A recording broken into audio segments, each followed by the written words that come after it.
দিনটা ছিল রবিবার আর আমিও দুপুর দুপুর বেরিয়ে পড়লাম এয়ারপোর্টের উদ্দেশ্যে, কারণ আমার যাওয়ার ছিল হায়দ্রাবাদে।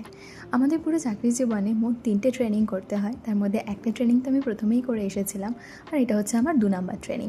এয়ারপোর্টে গিয়ে দেখি যথারীতি ফ্লাইট ডিলেড। আমরা সবাই দাঁড়িয়ে অপেক্ষা করছি, তারপরে ফ্লাইট ল্যান্ড হলো এবং তারপরে পার্কিং স্ট্যান্ডে আসা, তারপর এরো ব্রিজ লাগানো এবং প্যাসেঞ্জার ডিবোর্ড হওয়া, সব মিলিয়ে আমরা প্রায় 1 ঘন্টা মতো ওয়েট করছিলাম। তারপর তাড়াতাড়ি আমাদেরও বোর্ডিং হয়ে গেল আর আমরাও টেক অফ ক্লিয়ারেন্স পেয়ে উড়ে গেলাম মাঝ আকাশের পথে। সেদিন প্রায় সারাদিনই সকাল থেকে একটু বৃষ্টি বৃষ্টি হচ্ছিল এবং আকাশও পুরোপুরি মেঘলা ছিল, কিন্তু মুহূর্তের মধ্যে যখন মেঘ ভেদ করে আমরা আরও উঁচুতে উঠে গেলাম, গোটা আকাশ এত সুন্দর দেখতে লাগছিল। সাদা ধপধপে মেঘের ওপর রোদ পড়ে যেন একদম রূপোর মতো লাগছে।